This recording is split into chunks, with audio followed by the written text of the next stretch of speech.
المسلمين وعلى هذه النيات شيء لله اللهم اشف مرضانا شيء لله لهم الفاتحة. أعوذ بالله من الشيطان الرجيم بسم الله الرحمن الرحيم الحمد لله رب العالمين الرحمن الرحيم مالك يوم الدين إياك نعبد وإياك نستعين اهدنا الصراط المستقيم صراط الذين أنعمت عليهم غير المغضوب عليهم ولا الضالين. بسم الله الرحمن الرحيم الحمد لله رب العالمين والصلاة والسلام على أشرف الأنبياء والمرسلين وعلى آله وصحبه أجمعين. Okey, pasal ke-13, ijtihad dan fatwa pada abad ke-21. Keperluan kepada fiqh semasa berorientasikan tempatan. Okey, jadi objektif kitab ni ditulis oleh pengarang Datuk Profesor Datuk Muhammad Zuhdi, iaitu ialah mencadangkan adanya fiqh semasa berorientasikan tempatan. Iaitu fiqh Malaysia lah ya. Yang lama kita guna ni ialah fiqh Baghdad ya. Fiqh Mesir yang kita belajar ya, kitab-kitab yang kita belajar sekarang ni. Atau fiqh Mekah ya. Ulama-ulama kita belajar di Mekah ya. Kenali Syekh Daud Fatani. Jadi dia bawa lah ya. Macam saya belajar Mesir, saya bawa lah budaya Mesir ya. Belajar kat Jordan, bawa sikit budaya Jordan. Jadi belajar kat Mekah, dia bawa lah fiqh Mekah. Di Baghdad pula, bawa fiqh Baghdad. Jadi fiqh Malaysia tak ada lagi. Itu dicadangkan oleh Prof ni ya. Okey, kita terus tinggalkan pendahuluan tu. Okey, dalam pendahuluan ni ada beberapa kisah yang nak dibawa lah oleh pengarang ni. Pertama ialah kisah seorang bertanya Tok Lebay tentang air paip. Boleh tak air paip dibawa bersuci? Tanya kat Lebay. Lebay kata tentulah boleh kan. Jadi yang penanya ni pula tanya, apa dalilnya? Apa nasnya? Sebab dalam kitab air yang sah dibawa bersuci ada 7 je. Tak jumpa air paip. Tak ada air paip. Yang ada air apa? Air suci lah kan? Ada 7 macam. Yang kita ringkaskan, air yang daripada turun dari langit dan air yang turun, yang ambil daripada bumi. Kemudian bila Tok Lebay tu jawab begitu, ditanya oleh jemaah ni, mana ada dalilnya? Dah Tok Lebay jadi apa? Jadi paniklah nak jawab ya. Lalu sehingga ditanya pada orang lain ya, pada ustaz yang nak mengajar di surau dia lah. Jadi cerita dia. Cerita tu dibawa ialah untuk menceritakan tentang ada benda-benda yang baru yang tak ada dalam kitab.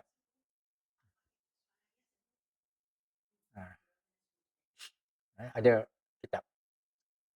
Okey, kemudian ada pula persoalan kedua ialah tentang Perbankan Islam. Ini dalam masyarakat jawatan kuasa. Fatwa pada ketika itu ya. Jadi tanya tentang sewa beli. Macam kita beli rumah sekarang, beli kereta kan. Jadi ditanyalah pada jawatan kuasa fatwa. Ya, sesama dia Jadi dia kata dalam fiqh mana ada sewa beli. Dalam fiqh ada ijarah, sewa. Kemudian ada baik atau syirak, beli. Jadi sewa beli tak ada. Ini satu persoalan yang kemuka dalam masyarakat fatwa. Dan akhirnya ditimbul salah satu istilah sewa al-ijarah tsumma al-bai'. Sewa dulu kemudian jual. Itu pun satu benda baru juga yang tak ada dalam kitab lama Kemudian ada satu persoalan yang dibuat contoh ialah tentang bisnes buaya. Jual beli buaya, ternak buaya. Boleh ke tak boleh? Jadi ternyatalah dalam kitab lama tak boleh. Tak boleh, apa sebab? Sebab dia bukan laisat min amwalin mutaqayyim. Dia bukan harta yang dianggap bernilai. Jadi ternyatalah dalam kitab lama tak boleh. Tak boleh, apa sebab? Sebab dia bukan laisat min amwalin mutaqayyim. Dia bukan harta yang dianggap bernilai. Tak ada bernilai. Dianggap tidak bernilai. Sebab buaya kan? Macam jual tikus, jual ular, mana boleh? Dia tidak ada nilai. Tapi seorang kata pula, jangan kuasa fatwa pula kata, tak boleh kita tak putuskan hari ni, kita putuskan minggu depan. Jadi seorang tu nakal sikit ya, cari bahan-bahan, mengatakan boleh jual beli buaya.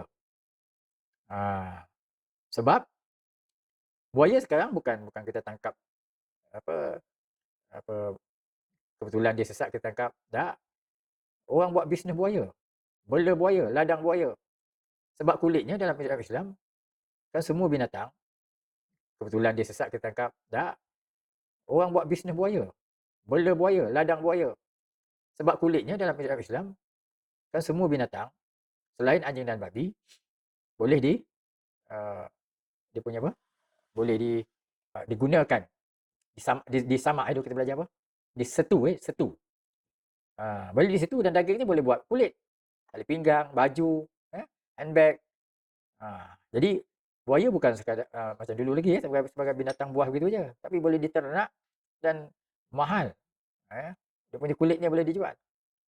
Maka timbullah pendapat bahawa buaya itu boleh diternak, buaya itu boleh dijual sebab Islam tidak menghalang orang menggunakan kulit selain anjing dan babi.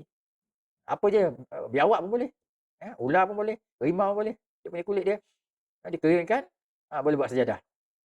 Kalau musim sejuk boleh pakai bagi orang musim sejuk. Jadi ini tidak ada dalam kitab lama. Dalam kitab lama tentulah buaya haram. Jadi berdasarkan itu maka perlu kepada ijtihad baru, ya. Perlu kepada usaha menggunakan ijtihad, kemampuan yang ada untuk mencari ataupun memberi kefahaman baru terhadap dalil-dalil nas-nas syarak sehingga sesuai dengan zaman. Sesuai dengan zaman. Samalah sekarang ni ya. Sekarang ni saya pun tak tahu sama ada saya betul ataupun memang perlu ijtihad baru. Contoh orang saya jual kucing, jual tikus, macam-macam lah, jual ular. Kalau tanya saya masih pegang pendapat lama lah. Haram. Samalah sekarang ni ya.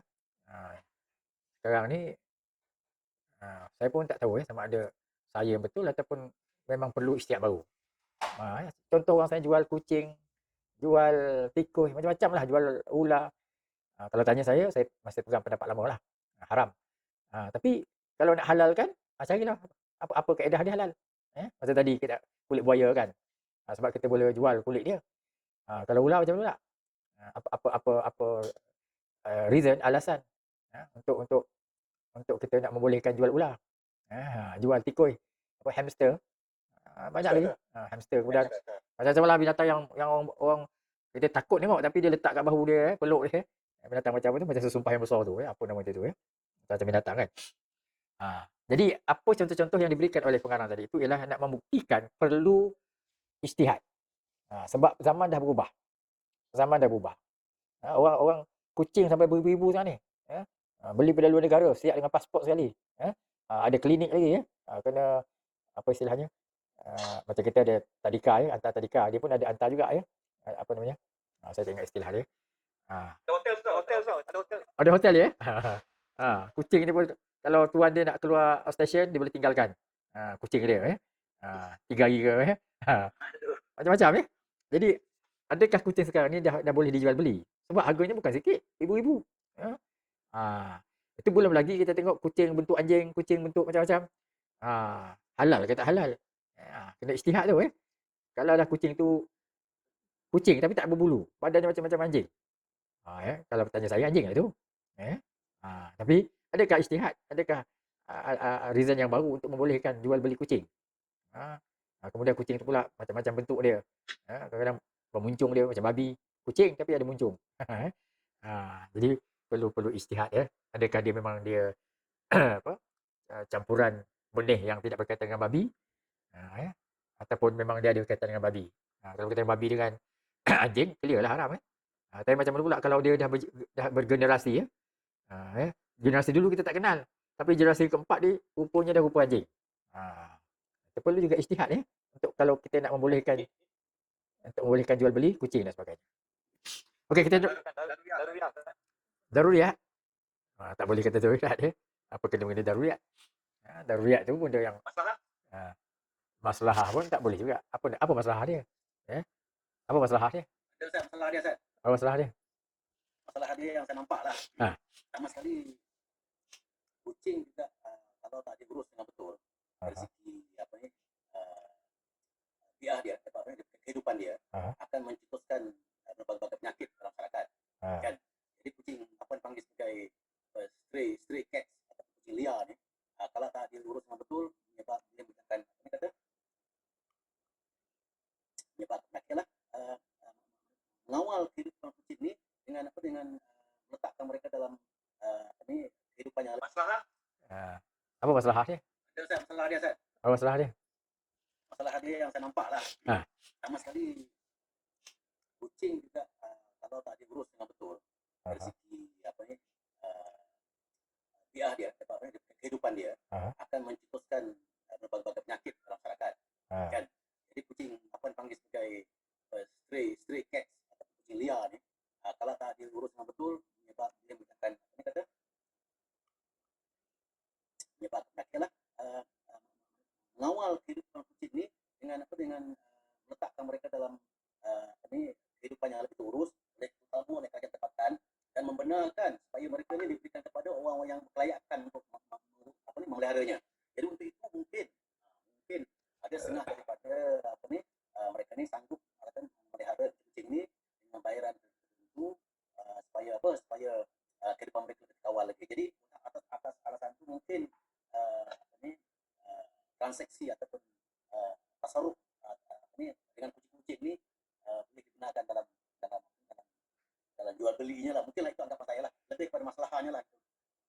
Okey, kalau masalah untuk menjaga tu sehingga membolehkan jual beli mungkin boleh dipertimbangkan.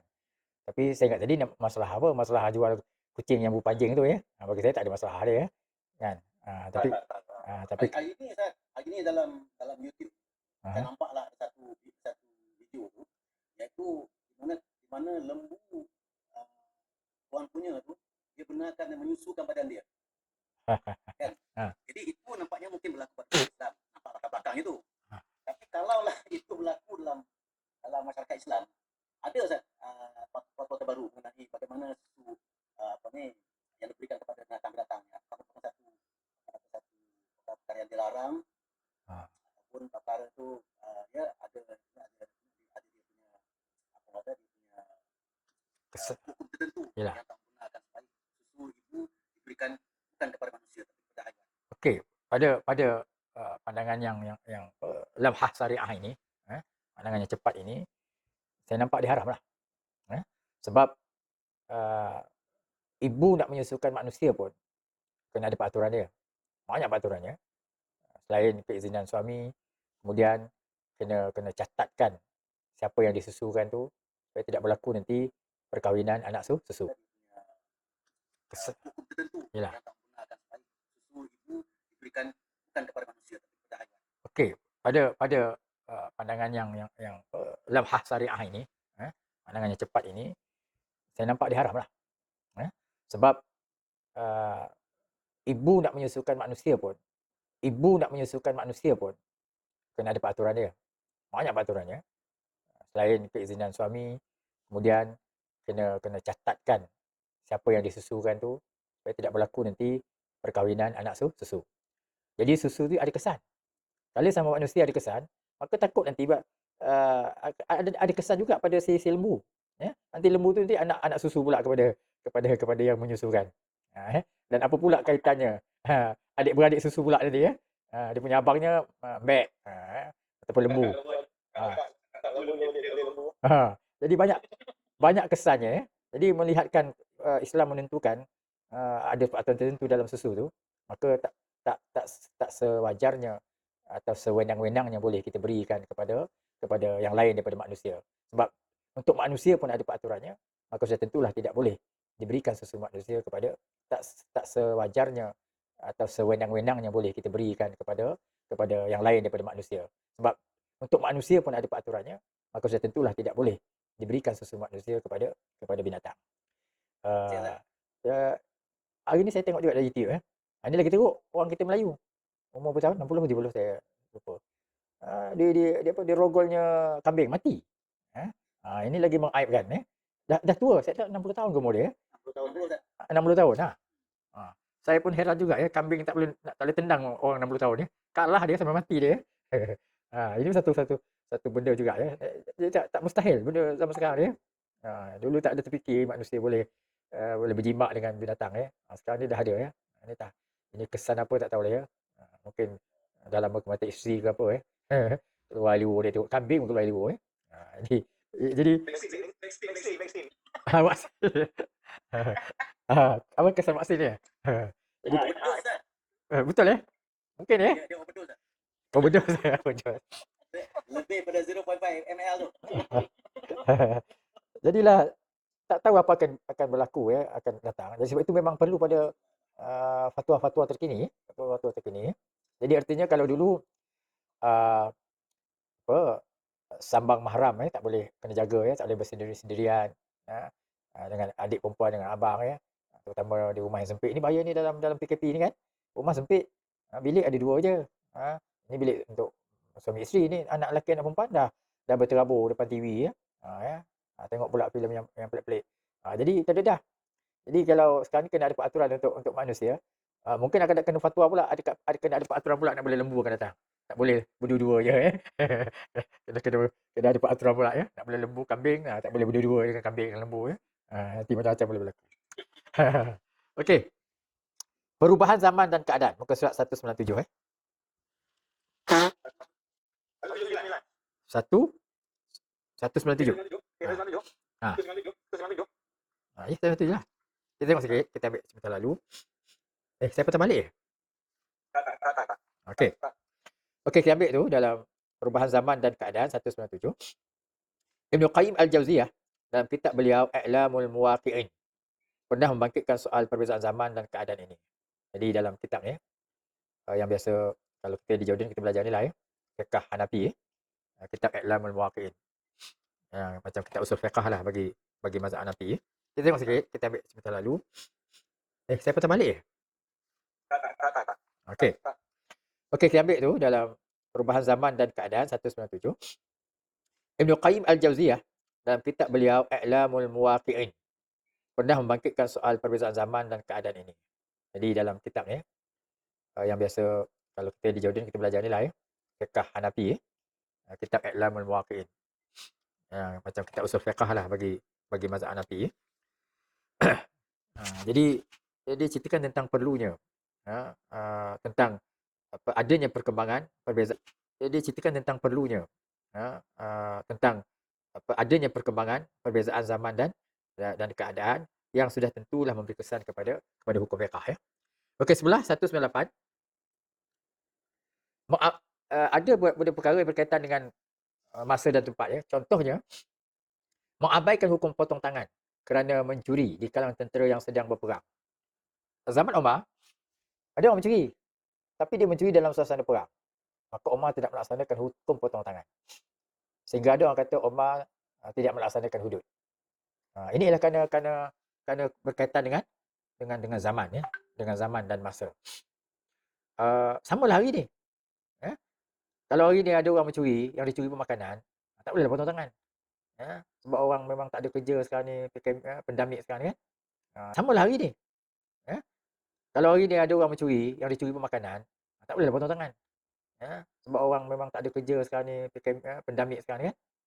Saya tengok YouTube ketua polis kawasan mana hari tu orang bawa cerita tengok dalam CCTV seorang ibu curi makanan. Ketua polis tu bawa pula ziarah pencuri tu dan hadiahkan makanan pula. Ini berbetulan ya dengan fiqh Omar ya. Fiqh Omar dia tak laksanakan hukum hudud dalam suasana perang. Jadi artinya masa tu boleh mengubah hukum ataupun boleh menyebabkan hukum tidak dapat dilaksanakan atau hukum tu ditangguhkan. Dalam pendamik sekarang ni kalau ada orang mencuri, yang dicuri hanya makanan. Kalau tanya pun untuk kerana anak kebulu kat rumah, jadi tak boleh dia potong tangan. Okey. Begitu yang membayar zakat, fitrah berasaskan makanan tempatan. Dan banyak lagi, semua berkaitan dengan masa. Dulu sesuailah beras untuk jadikan zakat fitrah atau zakat yang lain-lain ya. Tapi sekarang tak sesuai beras. Nanti rosak beras tu di masjid atau di surau, bahkan boleh mengundang andai-andai lagi ya. Okey. Baginda sendiri juga Perenggan yang kedua bawah tu. Baginda SAW juga pernah memberi jawapan berbeza-beza pada soalan yang sama. Orang tanya apakah amalan yang afdal, Nabi kata sembahyang al waktu.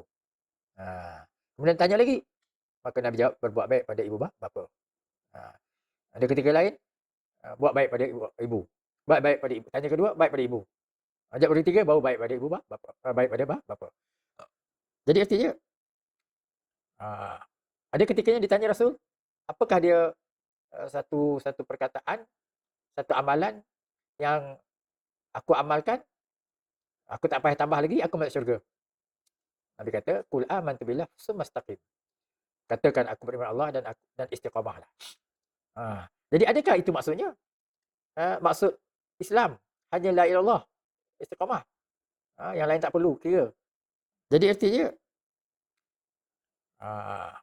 ada ketikanya ditanya Rasul, apakah dia satu amalan yang aku amalkan, aku tak payah tambah lagi, aku masuk syurga.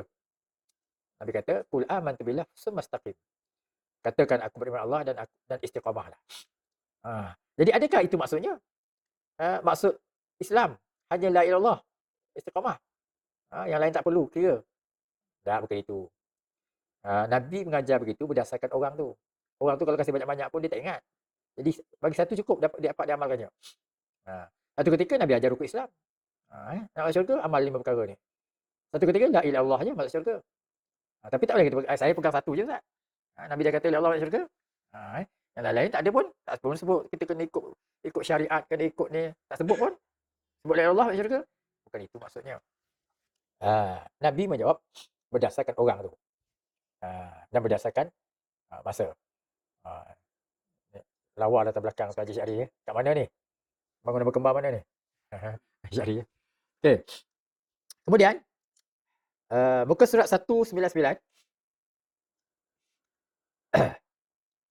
Para fuqaha yang dahulunya. Okey.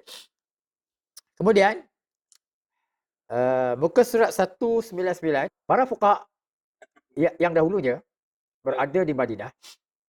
Dia keluar ke daerah-daerah baru untuk mengajar hukum Islam kepada masyarakat. Mereka berijtihad dan memberi fatwa. Jadi, banyak fuqaha dulu dia keluar daripada Mekah Madinah, dia mengajar. Bila mengajar, adalah persoalan. Bila ada persoalan, ada yang kemungkinan fuqaha tu mengajar ataupun menjawab berdasarkan dalil, nas, Quran, hadis. Ada ketikanya dia tak jumpa Quran dan hadis ataupun mungkin dia tak ingat. Maka dia berijtihad. Ya. Jadi bila kita yang belajar ni kadang kita tak ingat dalil, tapi kita boleh memberi pandangan. Sebab kita telah belajar prinsip-prinsip asasnya syariat tu begini. Jadi itu nama ijtihad. Macam tadi Haji Ridwan dah mula nak berijtihad. Boleh apa? Boleh kucing. Boleh buat hotel kucing. Apa lagi ya? Itu sebab apa?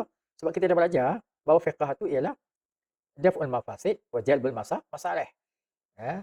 Fiqh tu sendiri, syariat tu sendiri ialah menolak kefasadan dan mengundang kemaslahatan. Kita tak jumpa dalil pun tentang kucing. Tapi dengan bela kucing ni, maka tak ada masalah dalam masyarakat, penyakit dan sebagainya. Jadi kenapa? Kerana kita memahami prinsip syariat itu sendiri. Prinsip syariat itu sendiri ialah tak hendak melakukan berlakunya kefasadan.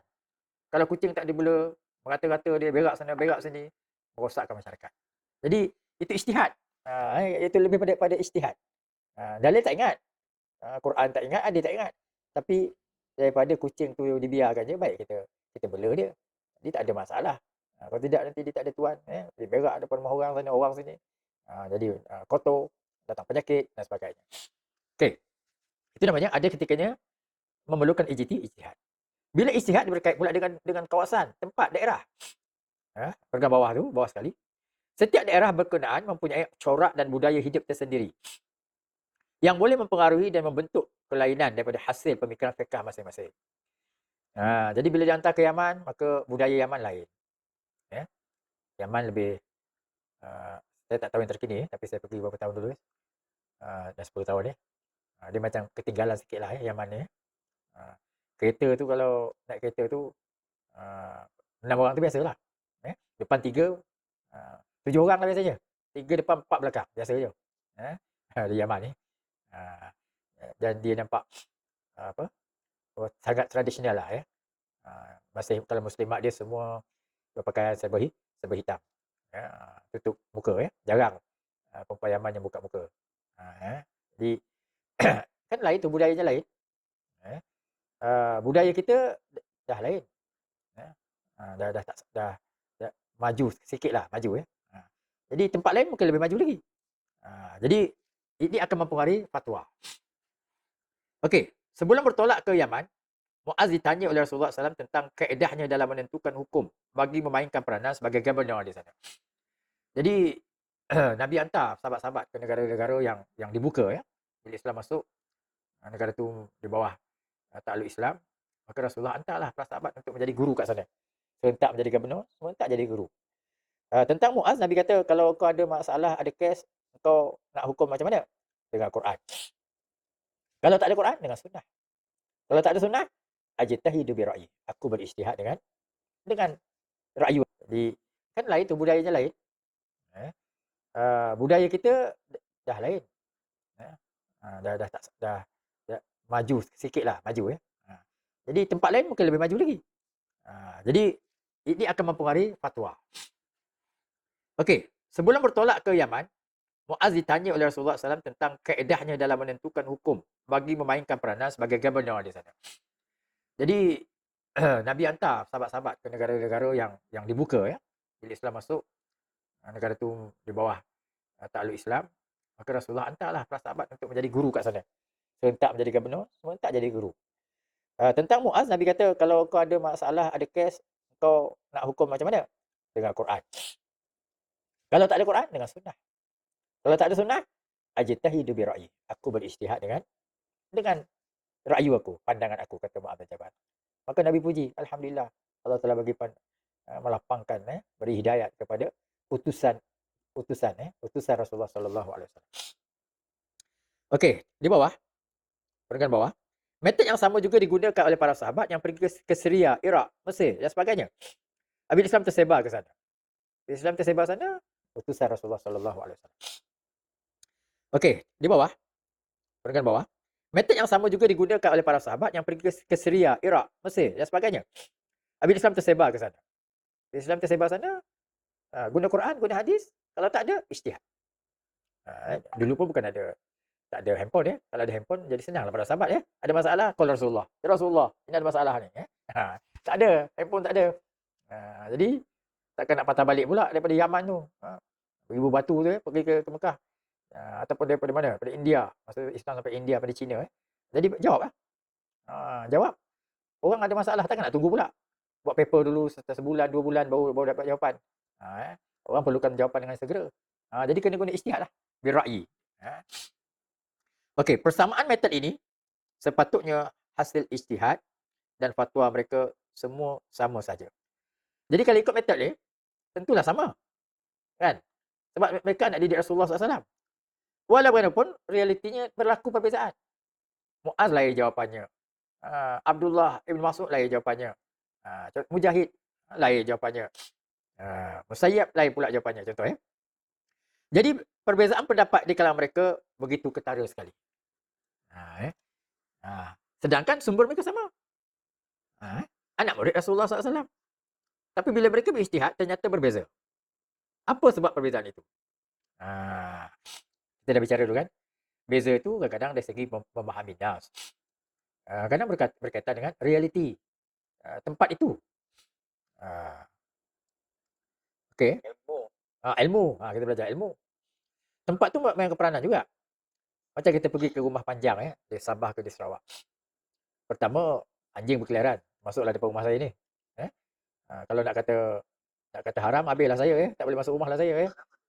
Berkeliaran anjing ini ya. Ini barulah operasi baru ni kuranglah sikit. Jadi rumah panjang itu juga, di bawah anjing. Kita berdakwah kat atas. Makan masakan dia. Takkan tak makan masakan dia, dia belanja kita ya. Orang asli di Sabah, Sarawak sebagainya. Jadi mungkin fiqh Syafi'i tetamu. Mungkin fiqh Syafi'i dah tak sesuai. Mungkin fiqh Maliki lebih sesuai. Maliki boleh peluk anjing, sentuh anjing tak ada masalah. Jadi itu segi fiqh berubah. Dari segi apa istilahnya? Interaksi sosial kan. Kita rumah yang banglo-banglo okeylah kan. Kemudian rumah teres lain budayanya. Rumah flat lain budayanya. Rumah panjang lagi lain budayanya. Jadi tentulah tak boleh kita samakan ya. Dari segi interaksi, kejiranan, interaksi rumah panjang. Dia jadi biasalah ya bergaul macam tu ya. Walaupun bukan mahram tapi dah duduk rumah panjang. Mungkin fiqh Syafi'i dah tak sesuai. Mungkin fiqh Maliki lebih sesuai. Maliki boleh peluk anjing, sentuh anjing tak ada masalah. Jadi itu segi fiqh berubah. Dari segi apa istilahnya? Interaksi sosial kan. Kita rumah yang banglo-banglo okeylah kan. Kemudian rumah teres lain budayanya. Rumah flat lain budayanya. Rumah panjang lagi lain budayanya. Jadi tentulah tak boleh kita samakan ya. Dari segi interaksi, kejiranan, interaksi rumah panjang. Dia jadi biasalah ya bergaul macam tu ya. Walaupun bukan mahram tapi dah duduk rumah panjang. Itu jiran aku, kawan aku. Jadi mesti ada dawabit dia. Jadi kena lakukan ijtihad apa garis panduannya dalam suasana masyarakat yang sedemikian. Apa dia punya apa seminimumnya interaksi itu dibolehkan dan apa semaksimumnya. Tentulah berbeza. Okey, muka surat 200. Okey, tengok perenggan kedua ni. Persekitaran hidup seperti inilah antara faktor yang membezakan pandangan fiqh dan hasil ijtihad Imam Malik yang tinggal di Madinah dengan Imam Abu Hanifah yang tinggal di Kufah. Berbeza. Imam Malik yang tinggal di Madinah, dia begitu kuat memegang hadis. Imam Abu Hanifah yang tinggal di Kufah, kemudian di Baghdad, maka dia jauh daripada sumber hadis. Maka Imam Hanafi lebih banyak berijtihad dengan ra'yu dia, dengan pandangan dia. Imam Malik dia lebih banyak merujuk kepada hadis. Malah Imam Asy-Syafi'i yang begitu konsisten dengan mazhab Imam Malik sewaktu di Madinah dan Yaman telah bertukar pandangan apabila berpeluang hidup di Baghdad dan mempelajari fiqh Imam Abu Hanifah. Jadi masa dekat Mekah, dekat Madinah dipegang mazhab Maliki. Bila pergi ke Baghdad, tak relevan apa fiqh Maliki kat sini. Baghdad dah berkembang. Penyajak, penyair. Banyak cerita-cerita Piramli tu ambil cerita di Baghdad tu ya. Ada apa lagi? Banyak cerita yang tukang kasut dengan siapa tu? Puteri apa dah. Itu semua cerita-cerita Baghdad tu ya. Sabaruddin tukang kasut ya. Itu cerita Baghdad tu ya. Jadi rumah tinggi-tinggi, besar-besar di Baghdad. Tak sama dekat Madinah dan Mekah.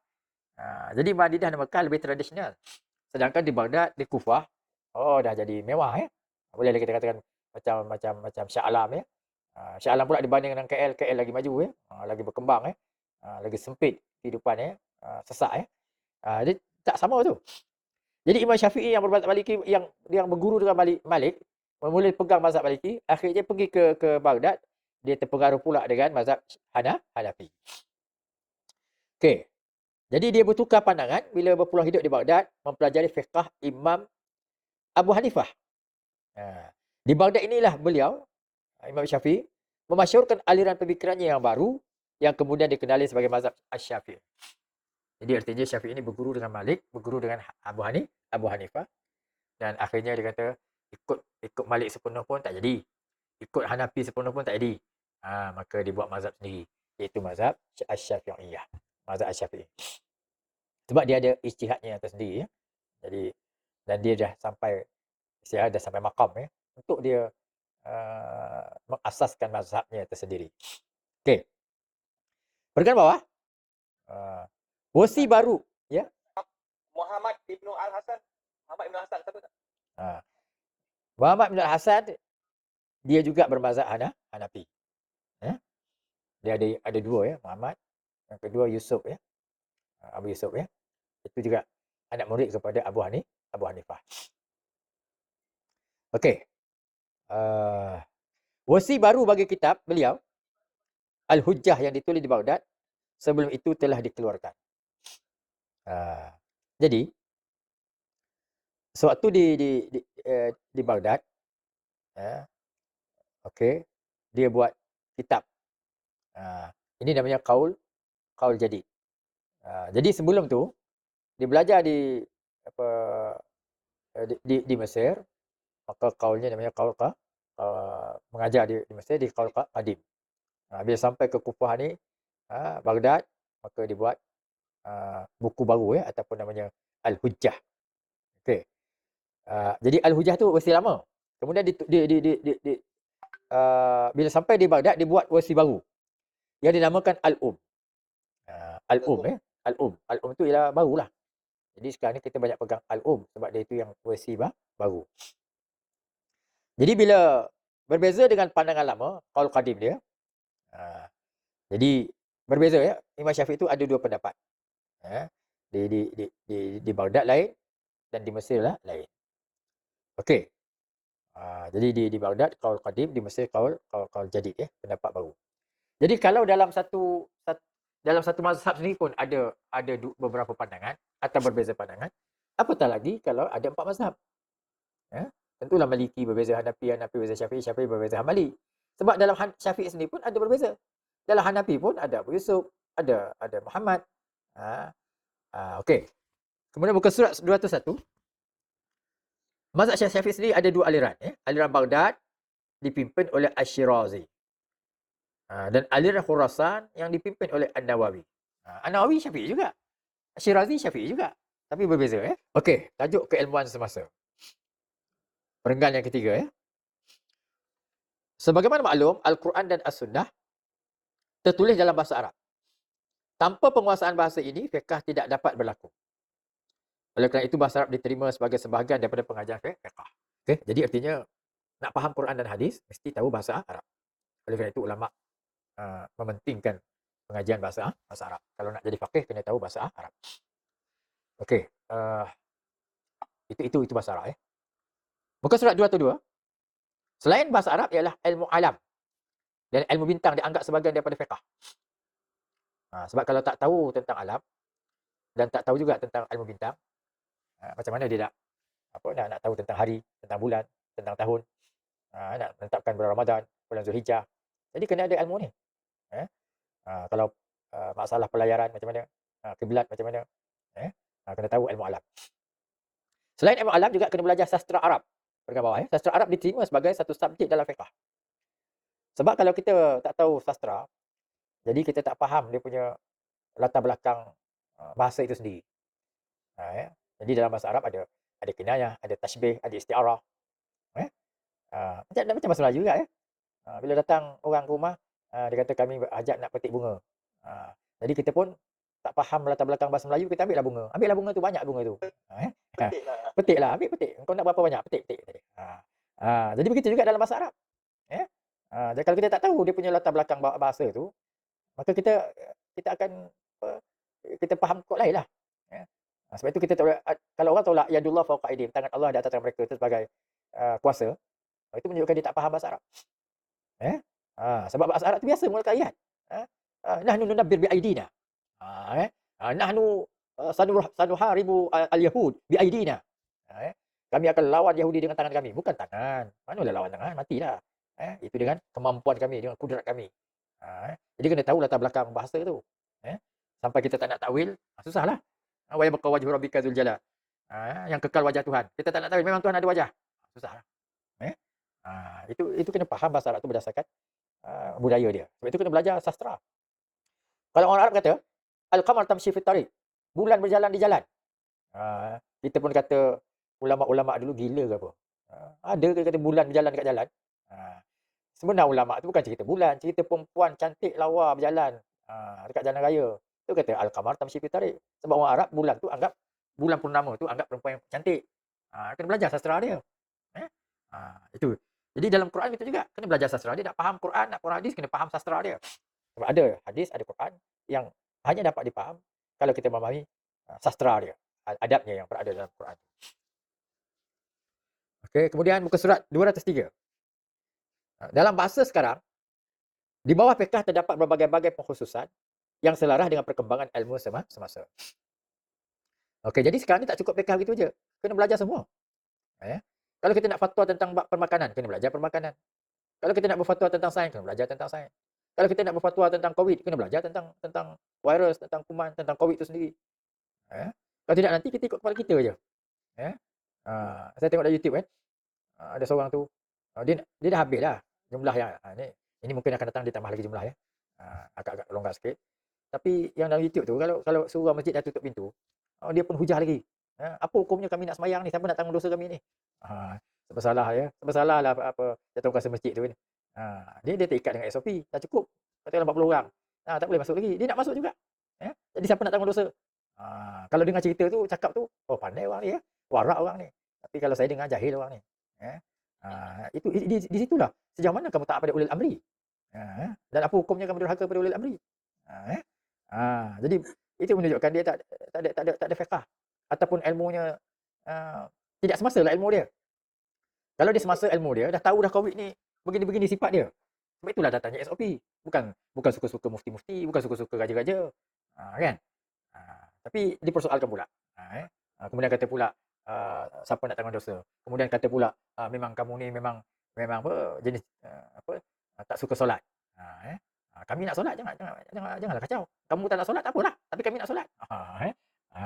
Jadi bila tanya apa rujuk pada sultan. Sultan tu pun jenis tak nak solat. Dia ke situ pula ya. Tanya mufti pun jenis gitu. Dia memang jenis tak solat. Tapi kami jenis solat. Jadi jawapan tu macam pandai ya ataupun macam borak. Tapi kalau saya orang ni jahil ya. Orang ni jahil.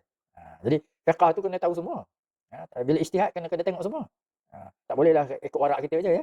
Oh saya belajar penawar bagi hati. Jadi saya tidak peduli. Saya belajar tasawuf. Orang marah-marahlah. Kerajaan nak marah-marahlah. Saya dengan Allah je. Allah suruh saya sembahyang Jumaat, sembahyang Jumaat. Tak ada siapa larang. Ini kecintaan saya pada Allah. Susah dia ya. Okey. Perkara yang kedua, berasaskan keilmuan semasa inilah fiqh boleh menjadi satu bersifat semasa. Kalau kita belajar semua ilmu semasa, maka fiqh tu jadi semasa. Kita nak menjawab, nak ijtihad pun semasa lah. Tapi kalau kita tak nak semasa, banyak sekarang ni sebenarnya kawan-kawan saya ada, yang ustaz-ustaz ada, yang guru pondok ada ya. Dia tak nak COVID, tak nak vaksin. Masalahnya kalau dia tak nak duduk rumah seorang-seorang tak apa. Tapi nanti dia nak pergi masjid nak ceramah, nak mengajar. Kalau orang tahu dia tidak ada vaksin, orang tak ambil dia mengajar. Mana tauliah? Ada tauliah. Ada mana pasport vaksin? Saya tak ambil vaksin. Apa berlaku? Jadi rugilah ya. Rugilah nanti sekali kali banyak ustaz-ustaz yang anti vaksin ni tak boleh ceramah, tak boleh mengajar di masjid. Itu salah pula. Ya?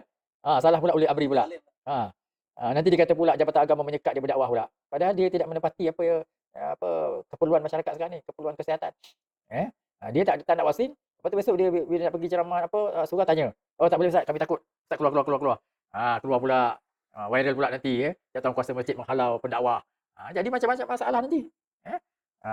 Tak kisahlah ada orang kata itu apa konspirasi Yahudi. Tapi masalah benda tu dah ada. Kita tak kata COVID tak ada. Ada banyak orang mati dah meningkat berbelas ribu. Sekarang ni pun ternyata orang yang anti vaksin tu dah mula risau dah. Kematian bila-bila masa je pertambahan penularan menjadi meningkat ya. Okey. Perkara yang di bawah boleh dikatakan banyak hasil ijtihad dan fatwa para fuqaha terdahulu tidak lagi bersifat semasa. Jadi tak boleh macam kita lah. Berlaku COVID hari ni, tiba-tiba kita nak rujuk fiqh sahabi, fiqh sahabat. Taun yang dalam fiqh sahabat tu tak boleh sama dengan COVID. COVID ni lebih berapa puluh kanda dia punya penularannya daripada taun yang dulu. Setakat tahun dulu bolehlah jangan keluar, jangan masuk. Tapi sekarang ni COVID tak cukup itu.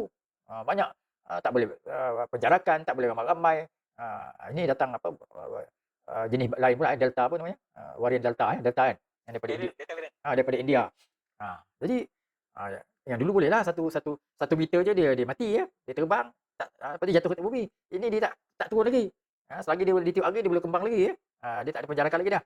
Ini kan perlu banyak lagi apa ijtihad, banyak lagi peraturan-peraturan baru akan berlaku ya. Okey. Kemudian perenggan yang seterusnya, ambil saja contoh ulat dalam buah. Mengikut fatwa yang ada dalam kitab fiqh lama, dalam kitab yang lama boleh makan. Kalau mangga tu ada ulat, dengan syarat jangan dipisahkan. Buka mata al-badrain. Jambu ada ulat, makan je lah ulat tu dengan jambu tu sekali. Sebab dia ulat tu datang daripada dalam. Ya, daripada buah tu sendiri. Yang tak boleh, ulat tu kita asingkan. Okey, itu fiqh dulu. Tapi ternyata ulat yang ada dalam jambu tu bukan datang dari dalam. Ya, dia datang dari luar. Mana kuman ke, mana virus ke, mana ulat ke, bertenggek dekat buah tu, akhirnya dia masuk ke dalam buah. Jadi artinya dia bukan daripada dalam. Dia datang dari luar. Maka adakah kita nak pegang lagi fiqh lama? Kalau pegang fiqh lama, beli mangga ada ulat makan je. Beli durian ada ulat makan aja. Itu fiqh lama. Tapi fiqh sekarang dah menemukan bahawa ulat itu datang bukan daripada dalam. Ulat itu datang daripada binatang yang bertelur, yang bertenggek kat situ. Jadi sudah tentulah fiqh yang dahulu dah tak boleh pakai. Jadi adakah salah ulama dulu? Tak salah. Ijtihad ulama dulu dah betul berdasarkan qarinah-qarinah, reason-reason yang mereka dapati. Tapi setelah kita jumpa qarinah baru, istilah dalam mahkamah bukti baru, maka kita ijtihad pula lah. Ijtihad dulu sesuai untuk dulu, ijtihad sekarang sesuai untuk sekarang. Ijtihad tidak membatalkan ijtihad. Macam hakim kan? Dia hukumkan bersalah. Mahkamah rendah. Pergi mahkamah tinggi, hakim kata tak bersalah. Adakah tak betul ijtihad hakim yang pertama? Tak, betul. Setakat yang dijumpa fakta-fakta, qarinah-qarinah, maklumat. Dia bersalah. Tapi bila sampai ke peringkat mahkamah tinggi, ada qarinah baru. Jadi menunjukkan tak berlainan pula hukuman. Jadi dua-dua itu betul. Okey, satu lagi contoh lain ialah tempoh maksimum mengandung. Mengikut kitab fiqh klasik adalah selama 2 tahun. Sedangkan ilmu perbidanan berpendapat jauh lebih singkat. Jadi artinya ikut fiqh lama ialah tempoh mengandung 2 tahun. Sebab Imam Syafi'i pun ada pendapat 3 tahun ya dalam perut ibu dia. Tapi sekarang tak ada. Malah kadang kalau hospital swasta ni tak cukup 9 bulan pun dia suruh operate. Dia bukan kira apa, dia membedah perut orang tu dah jadi keseronokan bagi dia. Kita seram nak bedah perut orang. Ini seronok dia. Gian dia nak bedah perut orang. Bukan apa, kira duit je. Dia dulu pergi bidan kata belum lagi, jamat lagi, tangguh lagi ya. Tapi sekarang tak, pergi hospital, ini dah boleh dah ni. Bedah je. Jadi pertama dia kira duit. Yang kedua, itulah teknologi kan, teknologi. Tak payah tunggu sampai setahun 2 tahun ni anak boleh keluar ya. 9 bulan kadang-kadang tak sampai sebulan pun. Dia cek je. Boleh book tarikh lahir. Boleh book tarikh lahir ya. Dia kata kalau nak tunggu 9 bulan kan tak kena dengan tarikh lahir yang kami harapkan ya. Jadi keluar sekarang lah. Cepat 2 minggu, cepat sebulan ya. Teknologi, tak ada masalahnya sekarang ni. Okey, muka surat 204 perenggan ketiga ya. Supaya yang mudah, elok sekali dibuat analogi. Syariat boleh diibaratkan sebagai bahan masakan yang komprehensif. Ada daging, ada ikan, ada ayam, ada sayur dan segalanya. Ini contoh yang dibuat oleh pengarang ni. Ia adalah juga bahan masakan yang bersifat universal. Bagaimanapun dia berubah ikut tukang masak.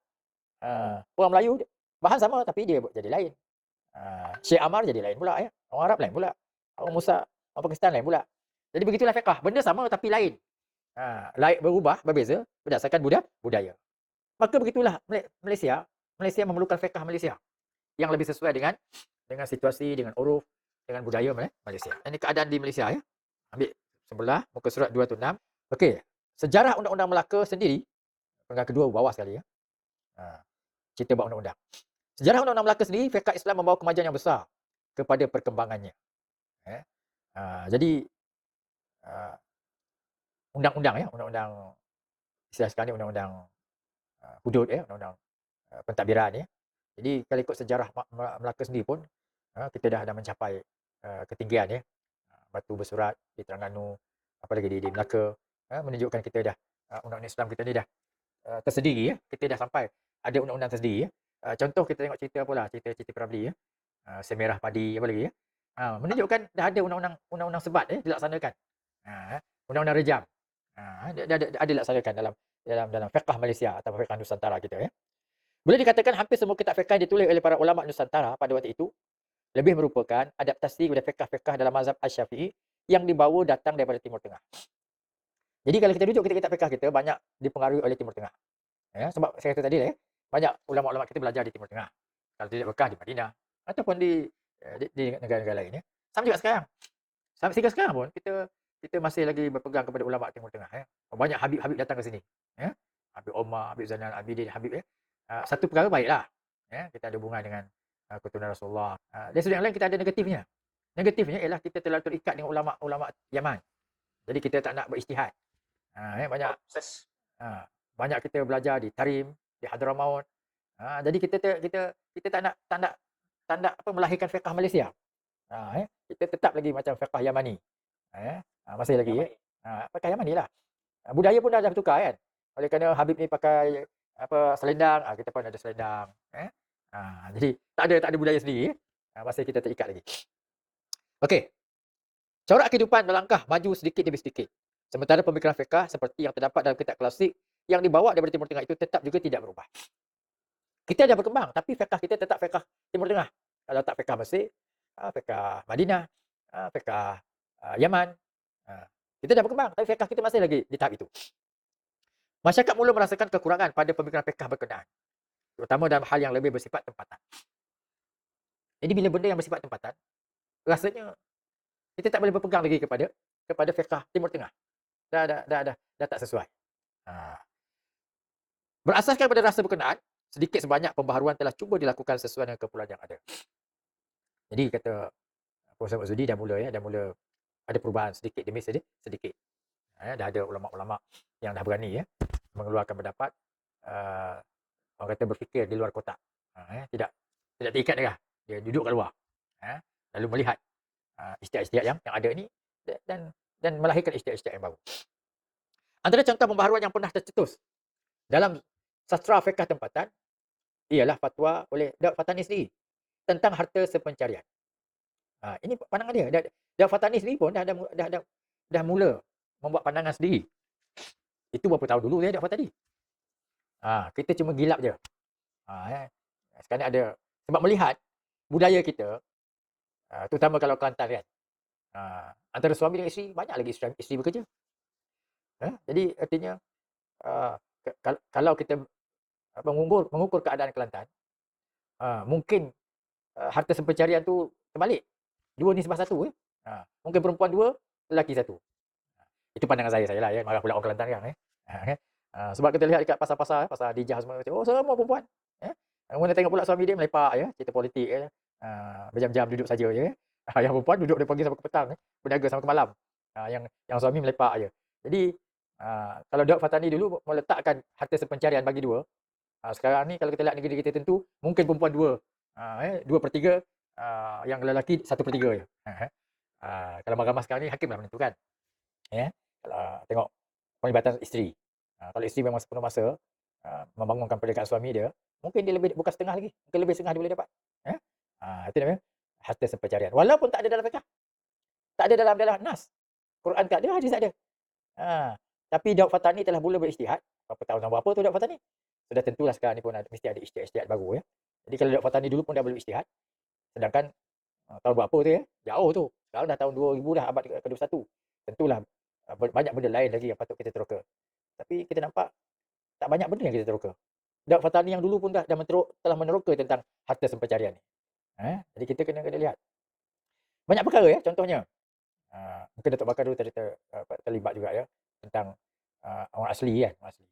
Bila orang asli ataupun orang kafir masuk Islam, ikut kaedah dia, tak boleh mewarisi. Orang Islam tak boleh mewarisi orang kafir, kafir tak boleh mewarisi orang Islam.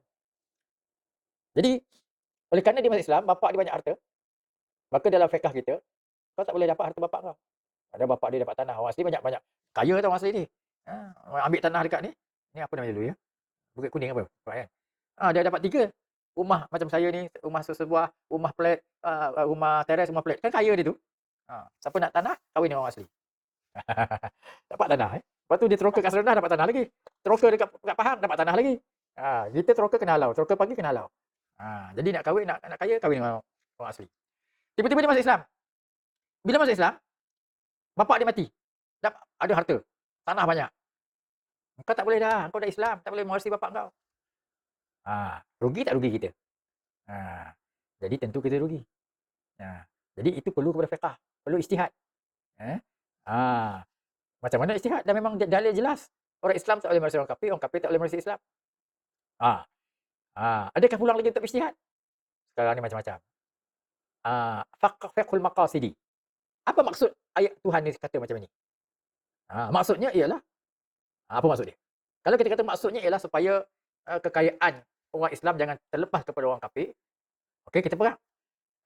Jadi kalau kita pegang yang itu, Sekarang yang mati bapak dia, kafir. Kafir tu hartanya turun pada orang Islam. Kalau kita tak terima harta dia, orang Islam kita ah, miskin apa kedana, orang kafir akan bertambah kafir. Maka perlu ijtihad baru. Maka sebab itu ada pandangan dululah. Sekarang saya tak ikut sangat. Boleh anak Islam ni mewarisi. Ikut kaedah lain adalah cara dia, macam mana cara dia. Untuk diberikan kepada anak tadi. Walaupun asal dalam hadis tak boleh. Kan banyak perkara yang perlu diijtihadkan. Okey. Saya sebenarnya tak putus hukum tau. Saya cuma nak membangunkan pemikiran. Soal hukum kena rujuk mufti lah ya, bukan saya. Cuma nak rujuk macam mana faktor-faktor yang perlu kepada ijtihad baru. Okey, fatwa ini telah direalisasikan di negara ini dengan diperuntukkan dalam undang-undang keluarga satu klausa mengenai harta sepencarian. Ini cerita tadi harta sepencarian. Kebanyakan para penyelidik dan penganalisis menyebutkan sebagai berasaskan kepada adat tempatan. Jadi, banyak orang kata kenapa Dr. Fatani mengatakan boleh harta sepencarian. Dalam fiqh tak ada, dalam hadis tak ada. Maka orang kata ialah kerana berdasarkan kepada adat tempatan.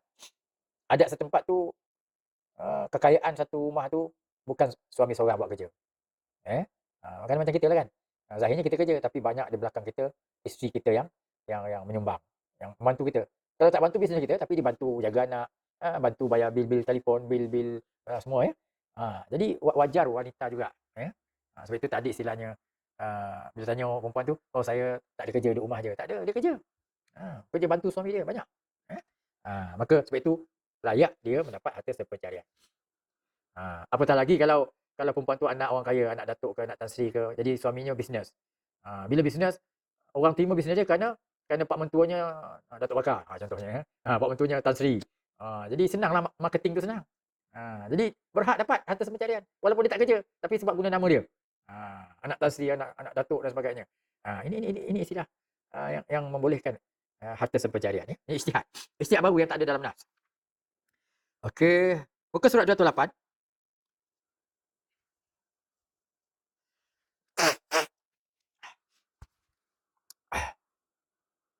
Okey. Bawah sekali, produk seperti bai'ul inah, ijarah tumal bai' dan sebagainya boleh jadikan contoh yang nyata kepada gejala seperti ini. Ini tentang apa ijtihad kosmetik yang kita sebut ya. Jadi ada orang kita sekarang yang berlaku kita tidak berijtihad. Cuma kita bedak fiqh yang lama tu jadi macam fiqh baru. Keluarlah bai'ul inah, ijarah tumal bai', bai'un bisaman ajil kita dah bicara pada sesi yang lalu Okey, terus muka surat 209. Persoalan-persoalan dalam bioperubatan, biopermakanan dan sebagainya. Ini lagi rumit ya. Tentang kemajuan perhubungan kalau tentang permakanan sendiri pun kadang-kadang kita lihat Persatuan Pengguna Islam Pulau Pinang tu dia lebih ketat daripada ulama fiqh. Ulama fiqh kadar kicap tu, dia punya alkohol dalam kicap tu kalau sikit ulama fiqh kata okeylah boleh. Tapi Persatuan Pengguna Islam tu apa yang JAKIM putuskan, JAKIM kata halal, dia tetap kata haram. Ada alkohol tu kata dia. Padahal sikit je, 0.0 sikit. Jadi kaedah fiqh kalau sikit dimaafkan, ma'fuun anhu. Macam najis kan? Dimaafkan. Kita ada apa darah kudis kena baju kita. Alah sikit je, maafkan. Mungkin kita kencing tadi terpercik sikit tapi bukan nampak pun, tapi mungkin ada, maafkan. Jadi dalam fiqh boleh maaf. Tapi banyak benda-benda yang ni JAKIM, ulama-ulama kita, pegawai agama kita kata halal, sikit je ada alkohol tu, sikit je. Lagipun alkohol dalam makanan tak sama dengan alkohol dalam minyak wangi Itu satu benda lain. Minyak wangi ada alkohol, boleh pakai. Ada orang kata tak boleh. Alkohol minyak wangi bukan untuk dimakan. Boleh. Tapi ada yang Persatuan Pengguna Islam tu tak boleh. Dia lebih ketat lagi. Apatah lagi alkohol yang ada dalam kicap. Sikit pada pandangan kita ulama fiqh dimaafkan. Tapi Persatuan Pengguna Islam sikit pun tak boleh alkohol tu. Jadi siapa yang kena ijtihad ni sebenarnya? Tapi sekarang masalahnya orang yang tak sepatutnya yang tidak diberi autoriti pun ijtihad, dia berijtihad. Jadi banyak fatwa-fatwa bertembung dengan Persatuan Pengguna Islam Pulau Pinang tu. Bertembung. Kita pun tak tahu siapa ulama dia pakai rujuk dia. Kadang berlawan dengan fatwa JAKIM. Okey. Sepatutnya kita serahlah pada yang berautoriti Kemudian tentang kemajuan perhubungan dan komunikasi. Ini pun satu juga. Bila baru berkembang, banyak perkara yang saya sebut tu kan. Contohnya, kita berdekat-dekat suara dengan perempuan melalui telefon. Dulu telefon, sekarang ni melalui apa? Video call. Nampak muka dia, nampak muka kita. Apa hukumnya? Banyak benda yang perlu diisytihadkan. Antara perkara yang pernah timbul ialah akad nikah melalui video conference. Ini benda baru. Sebelum PKP dulu barulah. Tapi saya tak baru ya. Saya dulu menikahkan anak dekat Masjid Negeri. Anak perempuan saya dekat Jordan. Bakal menantu saya di Malaysia. Akad. Artinya saya lah orang pertama memulakan perkahwinan video conference. Tak lama tu berlaku COVID. Tengok orang sekarang kahwin pakai video conference je. Saksi pun pengantin perempuan di Johor, pengantin lelaki di Selangor. Main akad nikah je ya. Sah. Lepas tu tak boleh rentah daerah. Dia rentah juga ya. Dah akad nikah dah malam ni, rugilah aku tak rentas. Rentah juga dia ya. Dah bini dah dekat Johor, dia rentah jugalah. Jadi apa hukumnya? Kan dah jadi harus sekarang ni, tak ada masalah. Dulu peliklah. Mana boleh Ustaz? Pengantin perempuan kat Johor seorang, pengantin yang dikit mana? Jadi saksi pun ada nikah main pakai video je ya. Tok Kazi pun tak jumpa. Kemudian timbul pula masalah kahwin dengan ada menteri kita kahwin dekat Siam. Apa hukum dia? Macam mana? Lepas tu Datuk Tabir ya bagi pandangan ni tak boleh kan? Lafaz talak yang disampaikan melalui SMS dan sebagainya. Dulu pernah berlaku masa tu saya jadi imam masjid negeri. Jadi timbul isu ni. Saya berkhutbah tentang jatuhnya talak. Orang yang melepaskan talak dengan SMS ini kena tahu. Kalau seorang dah tulislah aku ceraikan talak 1 ke 2 ke 3. Kalau dia nak tarik balik talak dia tu boleh. Dengan syarat bagi tahu cepat-cepat, jangan bini aku tu buka mesej. Kalau buka mesej dia baca, jatuh talak. Itu syarat dia. Jadi kalau talak tu masih dalam tulisan, belum dibuka lagi, tak jatuh lagi. Itu ada dawabit ya, garis panduan macam mana boleh jatuh talak melalui SMS ataupun tidak. Okey. Method. Macam mana method kita nak keluarkan fiqh Malaysia ni? Memperkatakan tentang pembaruan fiqh di Malaysia tidak semestinya mempertikaikan kedudukan mazhab Syafi'i di negara ini. Apalagi untuk menegakkan apa-apa mazhab lainnya. Hal ini perlu disebut supaya tidak berlaku kekeliruan di kalangan sesiapa pun. Jadi bila kita kata kita nak buat fiqh Malaysia, fiqh yang sesuai dengan tempatan, bukan menolak pendapat mazhab Syafi'i. Jadi bukan itu maksudnya. Supaya jangan keliru kata Profesor Maksudi ni ya. Okey, perenggan keempat. Apa yang cuba dipertikaikan hanyalah realisasi sebilangan hasil ijtihad dan fatwa yang lama dalam mazhab ini. Ia terkandung dalam kitab-kitab furu' dan diamalkan oleh masyarakat Islam di Malaysia sekarang ni. Jadi apa yang kita nak sebut ialah bagaimana kita nak merealisasikan, nak melaksanakan hasil ijtihad dan fatwa yang lama itu. Jadi bila kita nak realisasikan, ada yang real, ada yang relevan, ada yang tidak relevan. Dah tak sesuai. Okey, bawah sekali, fatwa yang menyebut hujan sebagai sebab tidak wajib menghadirkan di sembahyang Jumaat merupakan fatwa yang tepat dan sangat dihormati. Tapi sesuai di Kota Baghdad. Kerana pada waktu itu, hujan bersifat perkara besar atau bencana alam. Tapi sekarang dah tak relevan. Sebab kalau dulu hujan ni boleh jamak. Kita sembahyang Zuhur ni, tiba-tiba kalau hujan, okey kita jamakkan asar. Sebab nanti kalau kita balik, kita tak datanglah ke masjid. Hujan. Tapi sekarang tak ada masalah. Hujan pun orang datang masjid juga. Ada kereta, semua ada. Mungkinlah kalau di suasana musim terkujuh kan. Jadi Kelantan contohnya. Ini tengah sembahyang datang hujan lebat, tak berhenti. Ini kalau kita balik ni, kita tak datang nak asar, maka kita boleh jamak. Jamak takdim asar ke dalam Zuhur. Itu boleh lah. Tapi kalau sekarang ni, hujan lebat, tapi kereta ada. Kalau balik kan boleh datang lagi. Jadi tidak perlu kepada jamak tu. Jadi adakah perlu istiad baru? Tidak perlu lagi jamak tu. Okey. Muka surat 211. Jadi kita tidak perlu keluar daripada batas-batas fiqh Syafi'i, tidak perlu. Caranya ialah dengan kembali kepada usul atau metod fiqh berkenaan untuk dijadikan asas buat menentukan hukum, terutama dalam hal-hal melibatkan budaya dan cara hidup tempatan. Tentunya langkah seperti ini lebih bijak daripada menggali kitab-kitab fiqh lama untuk mendapatkan jawapan berkenaan. Jadi kita tak payah terikat dengan kitab, tapi kita pegang kepada metod istinbat. Kita dah belajar dulu kan. Metod Syafi'i dan istinbat apa dia? Quran, hadis, ijma', qiyas. Jadi kita pegang tu lah. Kalau hadis, macam mana pula hadis mana yang boleh kita pegang? Kalau berlaga dua hadis, macam mana kita pegang? Kita pegang metod tu lah. Bukan terikat sepenuhnya kepada kitab-kitab klasik sehingga kita tidak kembali kepada usul ataupun kepada metod mazhab kita. Ini yang sepatutnya begitu ya. Okey, yang kedua sekali, selain contoh harta sepencarian di atas yang difatwakan oleh Syekh Daud Al-Fatani, amalan berwirid secara beramai-ramai selepas sembahyang, tunggu kubur, sembahyang hajat secara berjamaah dan sebagainya merupakan contoh-contoh yang boleh dikemukakan. Meskipun setengah orang kata amalan ini sebagai bid'ah. Jadi ada dua pendapat. Ada bid'ah, ada kata tak bid'ah. Jadi kita kena keluar, tak nak ikut dia. Kalau ikut pendapat mengatakan apa langsung apa kita tolak orang membid'ahkan amalan ni, apa jadi? Kalau kita ikut orang membid'ahkan amalan ni, apa jadi? Jadi kita kena raikan. Ada benda yang tak sesuai, kita tidak peganglah. Ada benda yang dikata bid'ah tapi dia sesuai uruf adat yang sesuai yang kita peganglah. Contoh, bagi saya nak kenduri-kendurilah kalau berlaku kematian. Tapi nak menentukan malam ke-7, malam ke-40, malam ke-100, malam pecah mata, malam pecah perut, macam-macam pecah. Itu tak sesuai. Jadi yang tu kita tolak. Apatah lagi mewajibkan orang kenduri.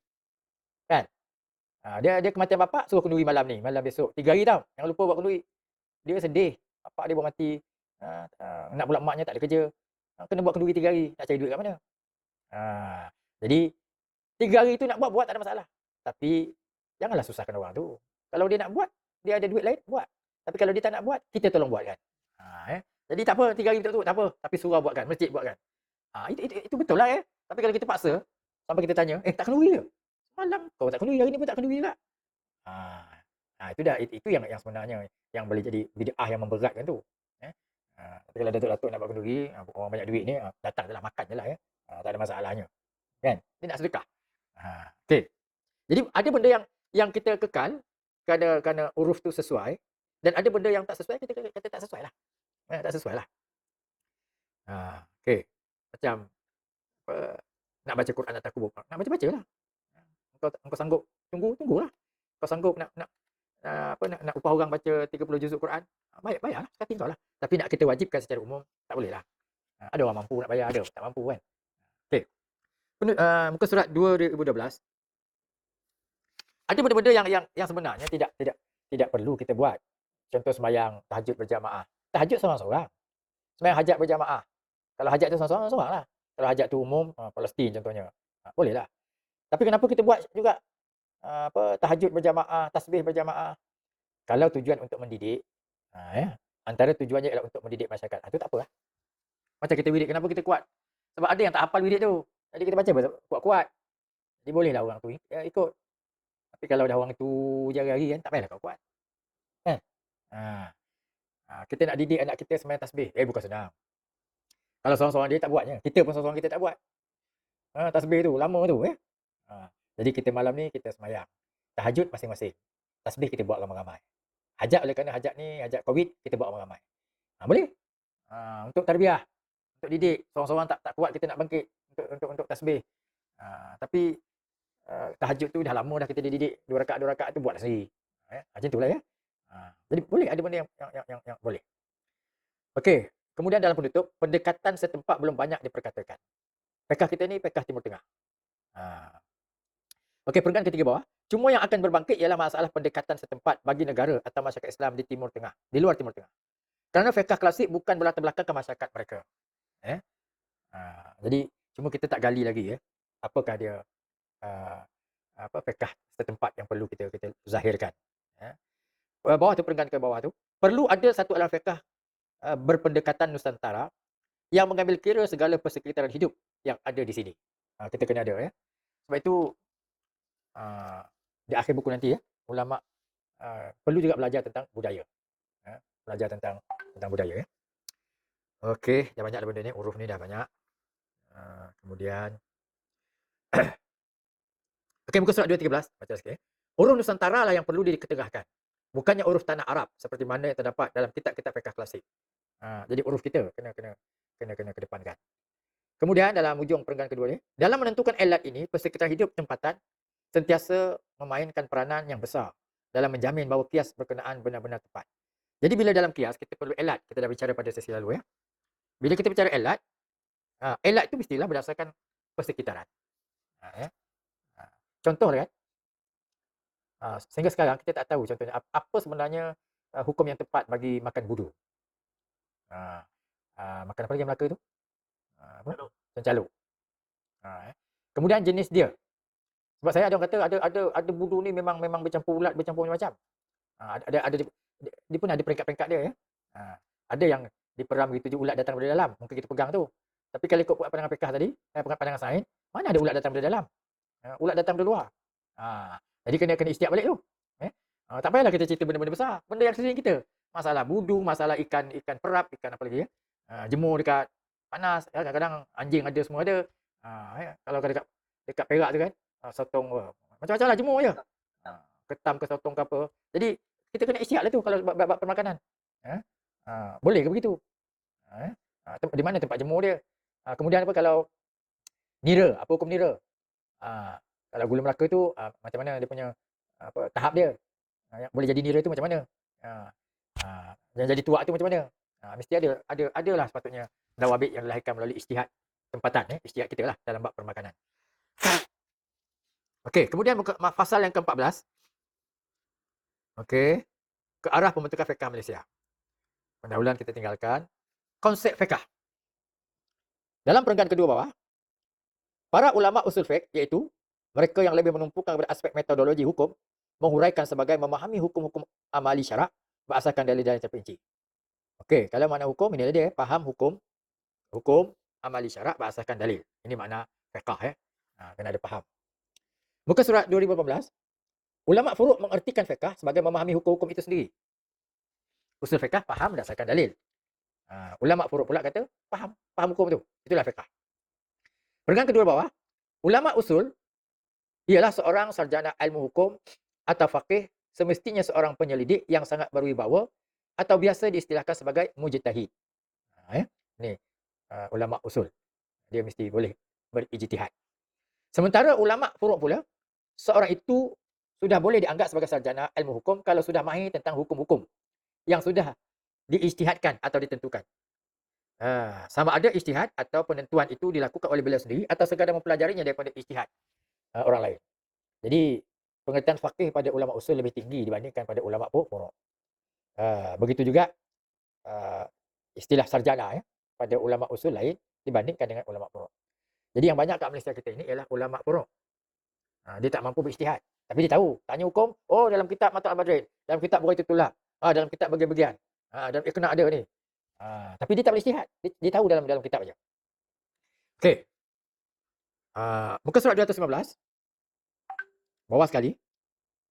Dalam pengertian lain, fiqh bukanlah proses mencipta suatu hukum, tetapi sebaliknya mengenali hukum yang telah pun dicipta oleh Allah melalui data-data dan fakta-fakta yang dipungut daripada sumber-sumber yang diiktiraf oleh syarak. Secara ringkasnya, sumber-sumber tersebut dikenali sebagai Al-Quran, Sunnah, Ijma', Qiyas, Istihsan, Maslahah dan sebagainya. Ini pengertian fiqh ya. Jadi dia ialah fiqh tu dah ada sendiri ya. Allah yang tentukan, tapi berdasarkan sumber. Sumber fiqh tu ialah Quran, Sunnah, Ijma', Qiyas, Istihsan, Maslahah. Okey, muka surat 2020. Dinamisme kefahaman. Ini nak cerita ialah tentang kefahaman tu berbeza-beza. Berubah. Kefahaman ada satu yang bersifat dinamis, dia tak tetap. Terbentuk berasaskan kemampuan akal. Jadi faham pada fiqh tu berdasarkan akal. Nas mungkin tak berubah, tapi faham tu berubah. Faham tu berubah berdasarkan kemampuan akal. Ya.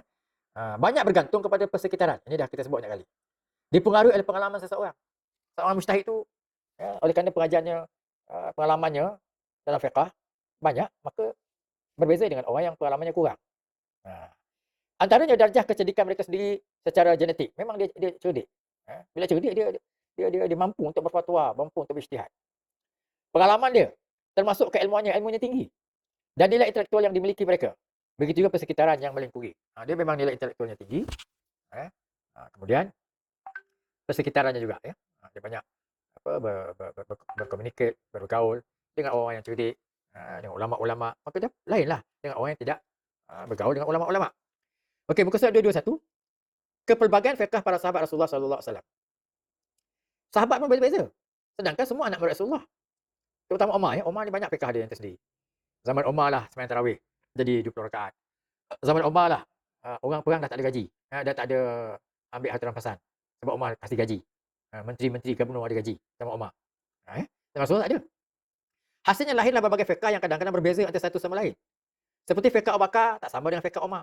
Tak sama dengan fiqh Abdullah bin Mas'ud, fiqh Abdullah bin Abbas, fiqh Aisyah, dan seterusnya.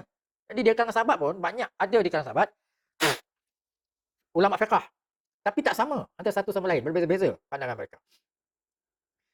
Jadi perbezaan ini membentuk kecenderungan-kecenderungan yang berbeza dalam fiqh. Jadi kemampuan seseorang itu tak sama, jadi lahirlah fiqh yang berbeza-beza. Ada juga kecenderungan maqasidi. Yang bersifat objektif ya, berpahaman objektif. Yang lebih kelihatan pada fiqh Umar bin Khattab. Sebab itulah dia tak tunai tak potong tangan ketika perang.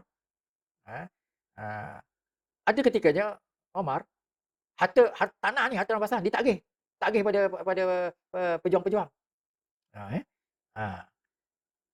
Okey. Jadi ada kecenderungan maqasid. Macam saya kata tadi lah. Ini hukum ni sebenarnya nak letakkan hukum ke nak bagi maqasid macam cerita orang asli tadi. Kenapa orang asli tak boleh terima waris bapaknya kafir? Sedangkan dari segi maqasid rugilah kita. Kekayaan tu patut dapat kat orang Islam, tapi oleh kerana kita pegang orang Islam tak boleh merasa orang kafir, lalu orang kafir tu makin kuat, makin kaya, orang Islam yang makin apa. Sedangkan maqasid syariah tidak menyuruh kita jadi apa. Tidak menyuruh jadi kaya. Wal yakhshal ladzina law taraku min khalfihim dhurriyyatan dha'afan khafu 'alaihim. Hendaklah kamu takut meninggalkan zuriat yang dalam keadaan lemah. Jadi kita tinggalkan zuriat biarlah kita tinggalkan dalam keadaan yang kaya, yang tidak meminta pada orang lain. Okey. Kecenderungan pertama menjadi asas kepada pembentukan aliran ra'yu atau rasionalisme, sementara kecenderungan kedua pula membentuk aliran asar atau tradisi ya. Jadi ada pendapat yang pegang hadis betul-betul. Ini pandangan asar. Ada pendapat dia tak pegang hadis tapi tengok maqasid yang terkandung dalam hukum tu. Macamlah kita kan.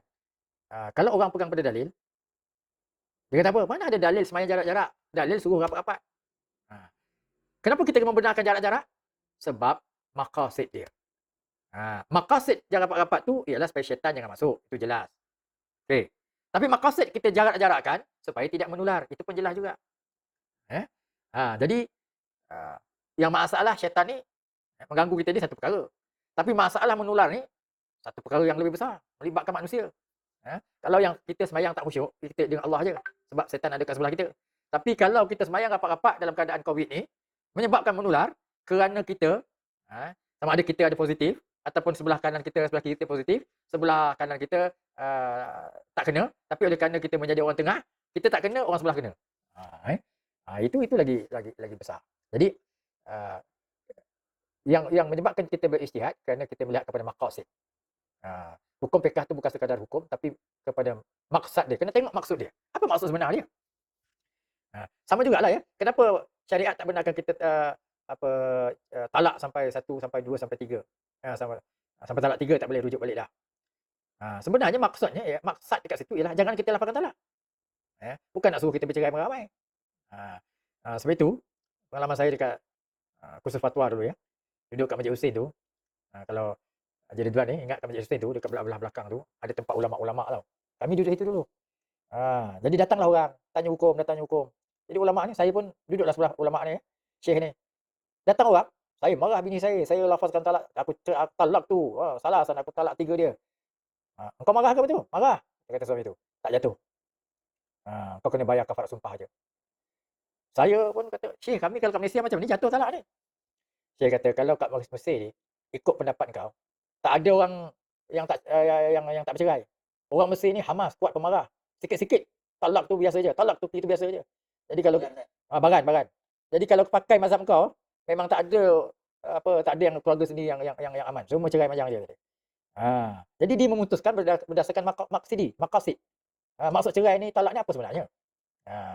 Jadi dia kata tak jatuh. Jadi kau bayar kafarat sumpah, dah tak jatuh talak. Kita jangan main. Talak 3 tu. Kan?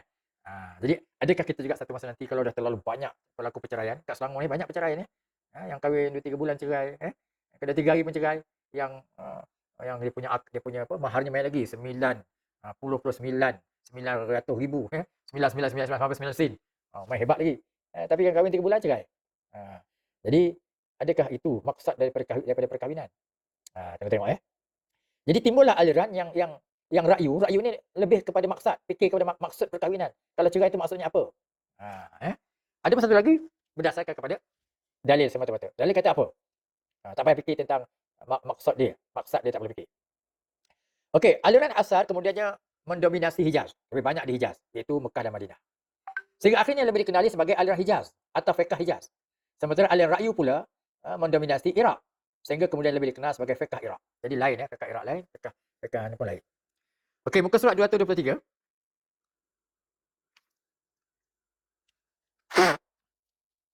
Nilai dan realiti tempatan. Okey, peringkat kedua. Di Hijaz terdapat aliran Al-Hadis yang diketahui oleh Sa'id ibnu Al-Musayyib. Dan kemudian Al-Imam Malik. Sementara di Iraq terdapat aliran Ar-Ra'yu yang diketuai oleh Ibrahim An-Nakhai, kemudian Imam Abu Hanifah. Ini perkembangannya, jadi realitinya berbeza. Di Hijaz lain, di Iraq lain. Muka surat 224. Okey, Hijaz dah biasa kita dengar. Ambil bawah sekali. 224. Imam Syafi'i pada mulanya menyokong kuat Hijaz kerana beliau murid pada Imam Malik. Apabila beliau kembali ke Baghdad dan sempat mempelajari fiqh Iraq melalui Muhammad ibn Hasan, anak murid Hanafi, beliau tertarik aliran itu. Kemudian, apabila kemudiannya beliau berhijrah ke Mesir, beliau dapati ada ciri-ciri khusus di Mesir yang perlu diambil kira. Maka datanglah kaul jadi. Peringkat yang ke bawah kedua, selain aliran besar ini, ada juga aliran Al-Auza'i, Imam Auza'i, yang berlatar belakangkan daerah Syria dengan kota utamanya Damsyik, dan aliran At-Tabari yang berlatar belakangkan daerah Tabristan. Ya? Jadi bukan Hijaz ya, bukan Iraq saja, ada juga sana Syria dan ada At-Tabari kat sana ya. Ke bawah sekali, perbezaan pendapat tentang maksud nas-nas tertentu ada berpunca daripada penggunaan konsep-konsep tertentu dalam nas-nas berkenaan. Okey. Jadi sekarang ni banyak timbul fiqh yang baru. Macam baca Quran ada cerita daruriyat. Faman itu ramah mastatin, siapa yang keadaan darurat ke bulu, maka dia makan khinzir, bangkai, maka tidak ada salah. Ada ayat ni, adakah ayat ni suruh makan bangkai? Dah, ayat ni cerita tentang daruriyat. Jadi ada nazariyah ad-daruri, teori darurat fil Quran, fiqhud daruri. Ada pula aghlabiyah, benda kebiasaan. Biasa orang macam ni. Dalam Quran ada cerita begitu. Maka timbullah dalam hadis cerita begitu, timbullah fiqhul aghlabiyah, fiqh kebiasaan. Ini boleh buat tajuk tesis ya. Master ke PhD ke, buat tajuk. Tajuk tentang fiqh kebiasaan. Dalam Quran dia kata, saya ingat cerita apa, Umar Mukhtar kan. Lepas balik perang dia baca Quran. Ar-Rahman alam al-Quran. Dalam apa? Wa nada'ul mizan, ya. Kamilah letakkan timbangan neraca. Maka dalam Quran ada fiqhul mawazin, fiqh keseimbangan. Apa lagi? Wa aufu bil qist. Fiqh al-qist. Boleh kita buat cerita tajuk fiqh keadilan dalam Islam. Bukalah Quran ataupun fiqh keadilan dalam Quran. Yang diajar itu boleh buat tajuk tu. Fiqh keadilan dalam Islam. Banyak Quran tu cerita begitu. Fiqh rukhsah dalam Islam. Siapa yang sakit atau yang tak mampu boleh buka puasa. Banyak lagi ayat lain tu. Namanya fiqh ar-rukhsah. Fiqh rukhsah. Itu ra'yu. Di samping dalil, tapi dikeluarkan pandangan berdasarkan ra'yu. Apa maksud? Timbul pula fiqhul maqasid. Fiqhul maqasid. Timbul fiqhul maqasid pula. Itu boleh buat tajuk ya, satu tajuk. Satu kajian. Okey. Mana saya tadi? Okey, saya ingat kita dah pergi sampai ke penghujung ya. Tak banyak lagi benda tu dah. Kita ambil muka surat 230. 230. Ciri-ciri khusus Malaysia. Pertama, sebagai sebuah agama yang fleksibel dan universal, Islam tidak mempunyai dasar untuk menghapuskan atau menekan kebudayaan tempatan di mana ia bertapak. Islam agama fleksibel, maka kita tak boleh tolak budaya. Budaya orang Melayu baca Yasin malam Jumaat. Oh, bid'ah, kita tolak. Tak, Islam tak macam itu. Kalau begitu, Islam berarti jumud. Berarti jumud. Islam tak boleh berkembang. Dan Islam menolak uruf atau budaya. Sedangkan uruf tu wa'mur bil urfi, ambillah uruf. Boleh terjemah ambillah uruf ataupun buat benda kebaikan. Jadi Islam tidak bercanggah dengan uruf. Kecuali kalau uruf atau adat itu atau budaya itu bercanggah dengan Islam. Tak boleh lah ya. Kalau budaya orang Melayu ni nak kahwin, ya, ada kat Sungai Cu dulu bila nak kahwin kena bawa batu, bawa makan, pergi kat kubur.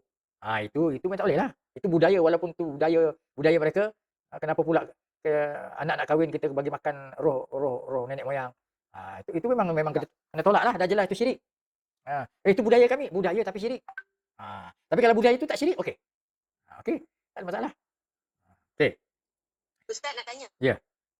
Tanya. Ustaz, ada satu viral tu kan, dia bagi dalam satu classroom tu, dia bercerita tentang, dia kata apa yang kita buat sekarang ni, orang meninggal dia baca Fatihah, orang meninggal dia baca Yasin. Dia kata Rasulullah tak buat macam tu. Dia kata Rasulullah berdoa untuk orang yang meninggal. Jadi apa yang kita buat, kita tu semua tak dapat pahala, tak dapat apa-apa, dia kata. Apa pendapat Ustaz? Itu saya kata itu aliran nas tekstual yang jumud. Ya. Kita adalah aliran maqasid atau ra'yu. Ya. Artinya kita nas itu kita tengok dia sebalik nas itu. Bukan tekstualnya tapi kontekstualnya. Ya. Jadi banyak orang ni dia tekstual. Dia macam Ibn Hazim. Ya. Daud Zahiri. Ya. Daud Zahiri ni dia pegang teks. Tak nak berganjak pada teks. Zahir je. Zahir. Dia tekstual. Zahir saja. Sedangkan kita tengok kandungan nas itu apa sebenarnya. Bila kita tengok pada kandungan tu, maka banyaklah benda yang senafas ataupun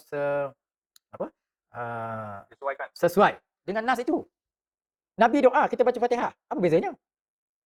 Kalau kita pakai teks memanglah salah lah. Nabi doa, bukan baca Fatihah. Tapi dalam doa tu ada Fatihah. Dalam Fatihah tu ada doa.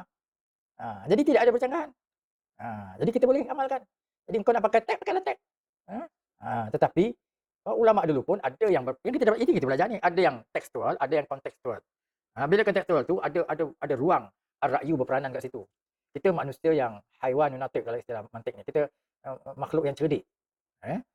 Yang ada akal. Jadi kalau kita tak guna akal kita, macam mana? Bukan kita nak apa istilah merekreasikan mereka raksa dalam ibadat.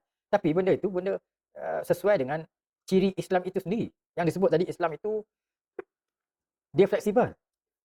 Fleksibel, dia boleh terima benda yang baik. Way of life, dia boleh terima benda yang baik. Jadi kalau kita kerana tidak ada nas, benda baik kita tak boleh terima, itu bukan Islam, bukan sifat Islam seperti itu. Islam itu sifatnya anjal, murunah. Dia boleh menyerap, berinteraksi dengan budaya setempat. Inilah yang dibawa oleh pengarang kitab ni. Kita kena ada fiqhul Malaysia. Kalau kita pegang pendapat yang pertama tadi tu, yang Puan Rasmiah sebut tadi tu, kita tak perlu fiqh Malaysia. Kita fiqhul Nabi. Fiqhul Rasul. Ya. Jadi tak perlu fiqhul Hijaz, tak perlu fiqhul Baghdadi, tak perlu fiqhul Yamani, tak perlu kita fiqhul Malaysia tak perlu. Kita semua di dunia ni fiqhul Rasul. Fiqhul Nabi. Tapi tidak begitu. Yang nyatanya perkembangan fiqh ni ada fiqhul Hijaz. Ada fiqhul Iraq, fiqhul Baghdad. Itu menunjukkan berbeza. Kalau tak berbeza ataupun tak boleh tidak meraihkan perbezaan, tak ada fiqhul Iraq. Semuanya fiqhul Rasul. Semua ada nas. Tak ada nas, tak boleh buat. Jadi fiqh bukan itu sifatnya. Fiqh tu dia berkembang.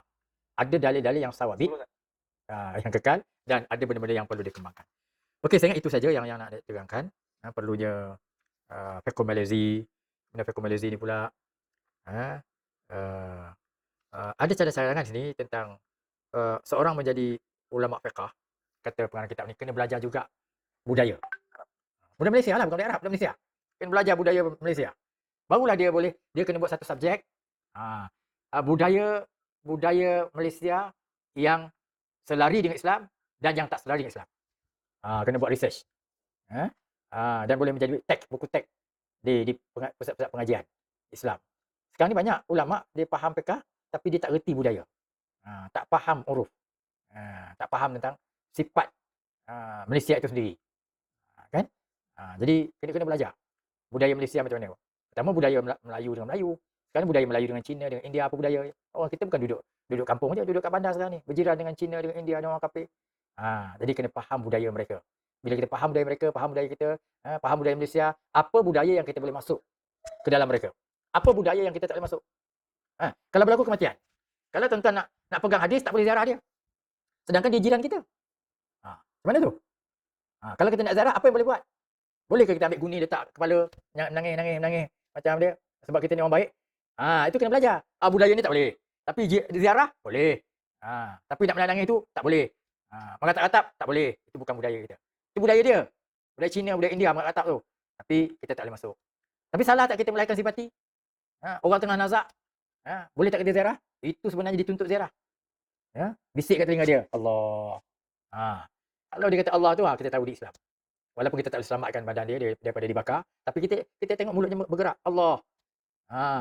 Jadi itu belajar budaya. Mana yang boleh kita masuk, mana yang tak boleh masuk. Mana yang dikatakan dia budaya ataupun agama. Macam Ridwan T, masa siapa mak dia dulu meninggal, dia pakai guni tu. Tapi dia kata itu budaya. Kalau sekarang kita kena istihad lah. Yang pakai guni tu, yang menangis tu, budaya ke agama? Kalau pegang colok tu memang agama lah. Sambutan tahun Cina, itu budaya ke agama? Jadi banyak kita amalkan itu budaya. Sebab itu banyak orang Islam yang tak Islam, ziarah mak bapak dia yang kafir, Cina, tahun baru Cina atau sebagainya. Okey, itulah yang dapat sebab kita dah pukul 10 lebih. Ada lagi nak tanya sebelum tutup? Ustaz? Ya. Ustaz? Ya, saya. Yang masalahnya saya tengok Ya. penuntut kita dia pergi ke katalah ke Yaman atau ke mana-mana Timur Tengah. Dia pergi mula dia tu berkebudayaan Melayu. Tapi bila dia balik, dia dah lebih Arab daripada Arab ataupun lebih pada Hadramaut daripada Hadramaut. Semuanya dibawa kemari yang diamalkan dengan cara pakaiannya, dengan cara amalan-amalan. Kan Ustaz, itu yang menukarkan kebudayaan Melayu kepada kebudayaan Timur. Dan itu Ustaz punya pandangan itu. Okey, yang pertama, dia nak pakai serban, pakai jubah, itu peribadi dia. Tapi yang kedua, kenapa dia jadi macam itu? Kerana dia tidak didedahkan kepada budaya tempatan. Macam saya lah, saya tak didedahkan dengan budaya tempatan. Kita tak belajar pun buat budaya Melayu yang menurut kajian fiqh lah ataupun kajian Islam. Tak ada satu subjek kita belajar macam tu. Jadi akan datang bila ada kita belajar budaya ni, budaya Melayu dari segi perspektif Islam. Jadi dia akan terbuka lah, mindanya akan terbuka. Bukan berarti bila pergi Yaman akan jadi Yamani, pergi Jordan jadi Urduni, pergi Mesir jadi Azhari Mesir. Ilmunya biarlah Azhari, Yamani. Tapi budaya dia, kalau dia nak berubah pakai itu individu, tapi dia berkomunikasi dengan orang. Ini kita kena lihat. Adakah dia nak jadikan orang semua jadi Yamani? Macam saya kalau jadi Azhari, maka saya nak semua orang ikut cara saya. Macam jadi Azhari semua. Jadi itu kena belajar satu ilmu budaya lah. Budaya, satu subjek. Sekarang ni kalau kita belajar universiti, kena belajar sirah, kenegaraan, wajib tu. Itu subjek MKA, subjek kementerian. Trust. Maka kita kena ada satu wujud lagi. Budaya tempatan. Kita belajar. Jadi dalam tu ialah dalam perspektif Islam lah ya, Islam. Supaya kita terbuka, boleh terima budaya Cina yang Islam. Budaya India yang Islam, kita boleh terima. Apatah budaya Melayu yang Melayu. Budaya Minang ke, budaya Jawa ke. Jadi tidaklah semua kita suruh orang menjadi macam kita. Tidak semua. Tapi selagi kita tidak tak buka minda kita ataupun kita tak belajar, memang banyak kita tak tahu. Saya sendiri pun tak tahu. Contohnya cara makan pakai gufus. Kalau kita pegang teks, ini semua bid'ah, ini semua kafir. Kita Rasulullah pakai tangan. Memang kalau nak sunat pakai tangan. Saya sekarang satu puncak alat puncak niaga tu dengan bawah saya semua pakai tangan makan. Okeylah, pakai diulang lagi makan. Cantik lah. Tetapi adakah kita nak anggap yang garpu tu budaya dia, yang apa tu yang Cina tu? Chopstick tu, adakah kita nak kata dia kafir? Siapa pakai chopstick ni kafir? Tapi kalau saya yang jenis tak belajar budaya ni, kecenderungan saya nak kata kafir je. Di situlah kita kena belajar budaya. Itu budaya dia, bukan agama dia. Cara dia makan, itu budaya dia. Bila kita belajar apa dia budaya, apa dia agama, maka kita boleh terbuka dengan budaya yang tidak bercirikan agama. Kalau menyembah patung tu jelas lah, itu bukan budaya, itu agama. Dan sebagainya. Okey, kerana masa kita dah lewat. Masih Ustaz, buku kita dah tak apa Ustaz? Okey. Besok petang kita jumpa Ustaz. Mari jumpa saya lah. Okay, kita bincang. Okey, yang perjumpaan apa nak 2.30 tu boleh kan? Saya tak ajak lagi kan? Okey, insya-Allah. Okey, kita tangguhkan. Subhanakallahumma bihamdik asyhadu an la ilaha illa anta astaghfiruka wa atubu ilaik. Bismillahirrahmanirrahim. Okey, saya tutup dulu.